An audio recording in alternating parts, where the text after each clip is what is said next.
Israel പ്രധാനമന്ത്രിയാണ് ഭരണകൂടത്തിന്റെ ഗുരുതരമായ പ്രതിസന്ധികൾക്ക് പിന്നിലെന്ന് തുറന്നടിച്ചിരിക്കുകയാണ് ഇസ്രായേൽ ഭരണകൂടത്തിന്റെ ആഭ്യന്തര ചാര ഏജൻസിയായ ഷിൻ ബെറ്റിൻ തലവൻ റോണൻ ബാർ. ഇസ്രായേലിന്റെ ദുഷ്കരമായ നേതൃത്വമാണ് രഹസ്യാന്വേഷണ കാര്യങ്ങളിലേക്ക് നുഴഞ്ഞുകയറാൻ ഇറാനെ നയിച്ചതെന്നും അദ്ദേഹം ആരോപിച്ചു. ഇസ്രായേൽ വളരെ ബുദ്ധിമുട്ടുള്ളതും സങ്കീർണവുമായ ഒരു കാലഘട്ടത്തിലൂടെയാണ് കടന്നു പോകുന്നതെന്നും ഭരണകൂടത്തെ അഭിസംബോധന ചെയ്ത സന്ദേശത്തിൽ റോണൻ ബാർ എഴുതി.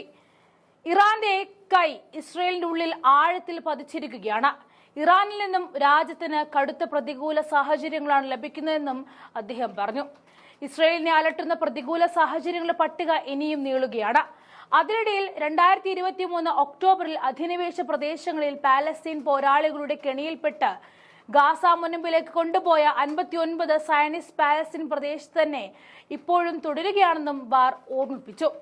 ഗാസ ആസ്ഥാനമായുള്ള പാലസ്തീൻ ചെറുത്തുനിൽപ്പ് പ്രസ്ഥാനമായ ഹമാസ് ഇതുവരെ പരാജയപ്പെട്ടിട്ടില്ല.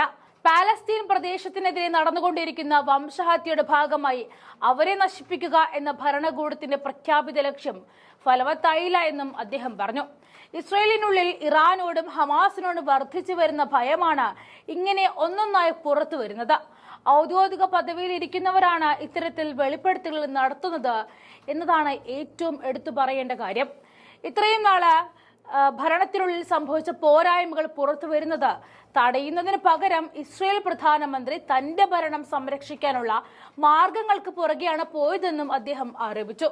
നെതന്യാഹു തന്നെ പിരിച്ചുവിടാനുള്ള ശ്രമങ്ങൾ നടത്തുന്നതിനിടയിലാണ് ചാരമേധാവിയുടെ ഈ കത്ത് പുറത്തു വരുന്നത്.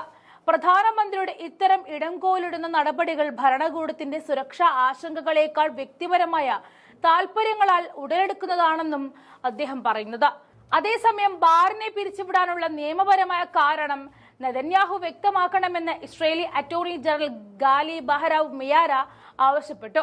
വ്യക്തിപരമായ മുൻഗണനയേക്കാൾ ഭരണകൂടത്തിന്റെയും ജനങ്ങളുടെയും താൽപര്യങ്ങൾക്ക് മുൻഗണന നൽകേണ്ടുന്നതിന്റെ ആവശ്യകതയെക്കുറിച്ചും അദ്ദേഹം ഊന്നി പറഞ്ഞു. ഇസ്രായേലിനുള്ളിൽ തന്നെ നടക്കുന്ന ഭിന്നതകളെ പ്രതിഫലിപ്പിക്കുന്ന ഈ നീക്കത്തെ ഭരണകൂട നിയമങ്ങൾക്കെതിരായ ആക്രമണമായി വിവിധ ഇസ്രായേലി പ്രതിപക്ഷ രാഷ്ട്രീയക്കാരും ഗ്രൂപ്പുകളും അപലപിച്ചു. പക്ഷേ തന്നെ പുറത്താക്കാനുള്ള ഉദ്ദേശത്തെ നിയമവിരുദ്ധമായ പ്രവർത്തനങ്ങൾക്കുള്ള ഒരു മറയായി മാത്രമാണ് കാണുന്നത് എന്നാണ് ബാർ പ്രതികരിക്കുന്നത്. വ്യക്തിപരമായ താൽപര്യങ്ങൾ സംരക്ഷിക്കുന്നതിന് പകരം നിയമപ്രകാരം നിഷ്പക്ഷമായ കടമകൾ നിർവഹിക്കാനുള്ള ഷിൻ ബെറ്റിന്റെ കഴിവിനെ തടസ്സപ്പെടുത്തുക, ഒക്ടോബർ 7 വരെ നീണ്ടുനിന്ന സംഭവങ്ങളെക്കുറിച്ചോ നിലവിൽ ഷിൻ ബെറ്റ് അന്വേഷണത്തിലുള്ള ഗുരുതരമായ കേസുകളെക്കുറിച്ചോ സത്യം വെളിപ്പെടുത്തുന്നത് തടയുക എന്നിവയാണ് ഇതിന്റെ ലക്ഷ്യമെന്നും അദ്ദേഹം പറഞ്ഞു. അതേസമയം പ്രധാനമന്ത്രി നേരിടുന്ന അഴിമതി കേസുകൾ ഉൾപ്പെടെയുള്ള രാഷ്ട്രീയ വെല്ലുവിളികളിൽ നിന്നും ശ്രദ്ധ തിരിക്കാൻ ഗാസയിലെ സൈനിക ആക്രമണം നെതന്യാഹു ഉപയോഗിക്കുന്നതിനെ പ്രതിഷേധക്കാർ അപലപിച്ചതോടെ രാജ്യത്ത് വൻ പ്രതിഷേധങ്ങൾ പൊട്ടിപ്പുറപ്പെട്ടിരിക്കുകയാണ്.